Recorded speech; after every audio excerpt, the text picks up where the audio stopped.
Good morning, everybody.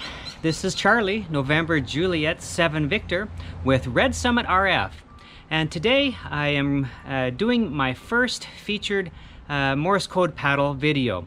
So welcome back to the portable Morse Code Paddle series that I'm doing. My first paddle is the Radio Adventure Gear paddle by Sebastian. And so let's get going on that. So I first found out about this paddle when I was interviewing Sebastian for the YouTubers Hamfest a few months ago. I reached out to him and invited him to be on my channel for the YouTubers Hamfest. You can catch that video right up here, or maybe it's right up here. Anyway, so I was talking to him and he mentioned that he had this paddle, so I went ahead and ordered it. As far as I know, I was his first paying customer, and it came in about 19 days, which is really good for shipping from Germany or from Europe. It usually takes around 6 weeks or so. Okay, now over to my workbench for a closer look. So the packaging that the Radio Adventure Gear paddle comes in is pretty nice. It looks professional. And inside you'll find the instructions on how to modify and maintain the paddle, and I think that the instructions are really well done. So I'll put those back in here. When I first took the paddle out of the box, I noticed that it looked a lot like the Palm Radio paddle, the Pico paddle. I talked to Sebastian about that, and he said that he hadn't even seen the Pico paddle or looked at it until he had made some of his own prototypes. So that's pretty cool. So the Radio Adventure Gear paddle is a little bit larger in size than the Pico Palm and weighs slightly more at 45 grams. I think the Pico Palm weighs right around 35 grams. So it has a enclosed design to protect against any damage. It has gold-plated contacts inside there, and this outer shell kind of protects it from the elements. I think it's cool that this is a see-through material as well. The paddles are retractable, and it makes it really durable when you throw it in your pack. So the mounting plate allows you to mount the paddle in any of 4 orientations. Let me take the mounting plate off real quick, and you'll see that there's the Allen wrench inside here. And so if you mount this plate, say, upright, then you can put the paddle, let me see here, let me just take the Allen wrench out for just a minute. So if it's mounted this way, you can slide it on like that. Let me push that out. But if you wanted it on the side, like a side mount, then you can certainly do that as well. Just slide it in there. Or if you wanted it underneath, you could actually do it like that. Or you could do it like this. So the point is that it has orientation in all 4 directions.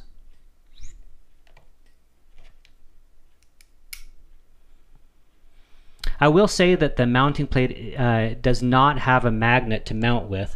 You'll see this magnet right in here. It's to hold the Allen key in place.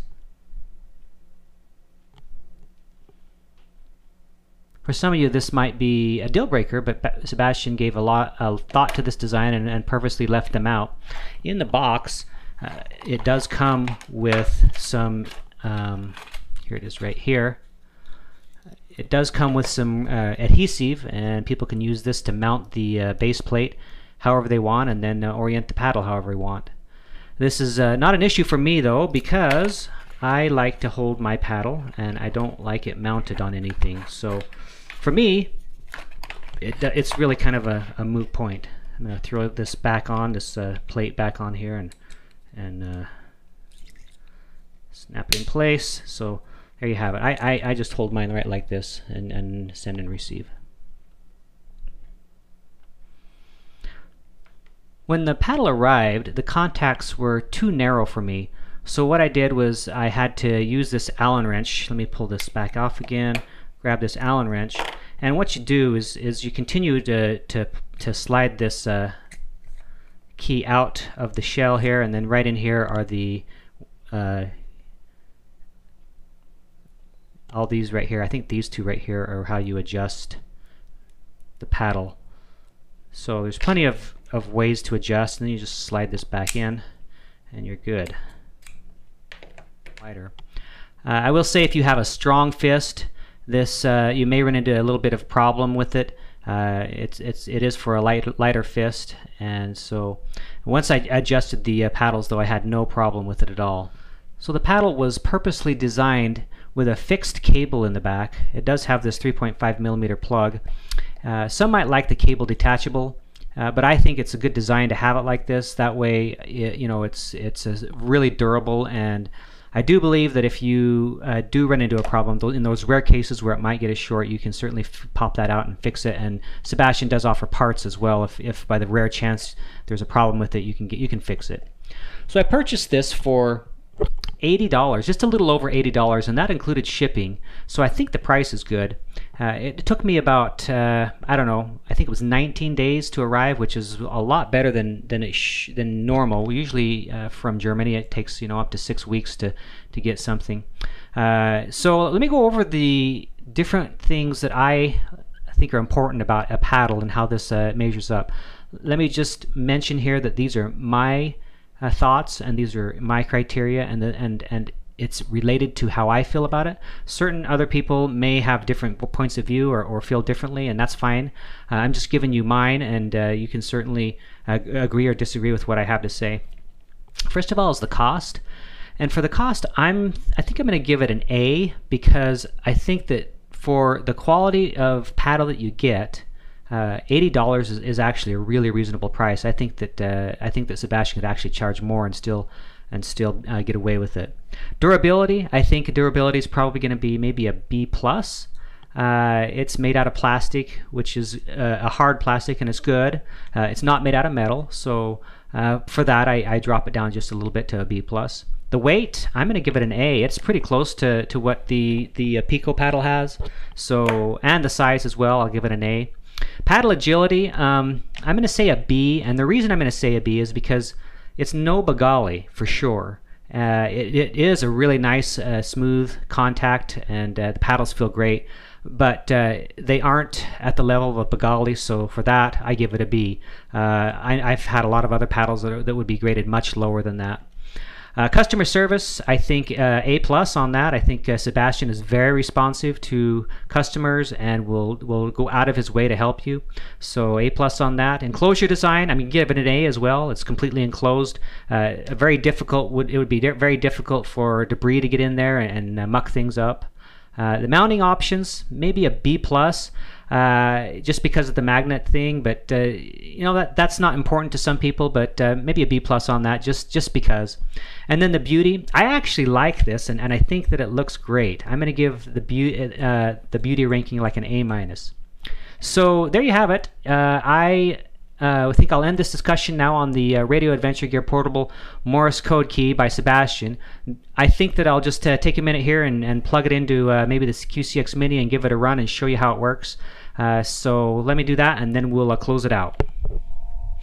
Okay, so the first thing I'm going to do, I do have a dummy load here on the end here, but in addition, the QCX Mini does come with a practice mode, and so I am going to go into the keyer and then roll down to practice mode, and I'm going to turn that on.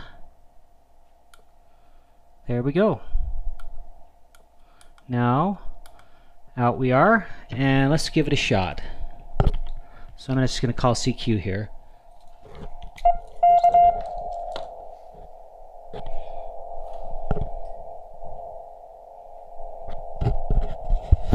Okay, so this screw right here is the one that adjusts the tension, and then this one right here is the one that on the outside here is the one that adjusts how tight the key is.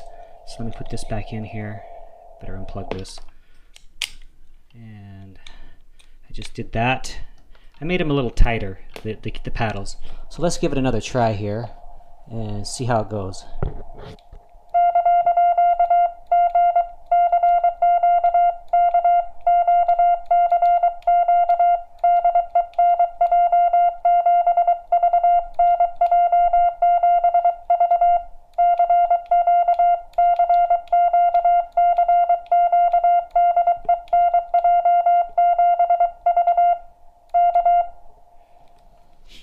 So with that, I will end the discussion here on the Radio Adventure Gear Ultra Portable Morse Key by Sebastian. Don't forget that this is a series, so coming up in the next video, I'll be talking about the mini paddle by Fabio in Brazil, PY2AGO mini paddle. I hope this has been helpful to you. I am Charlie with Red Summit RF, and I'll talk to you on the next one, 73.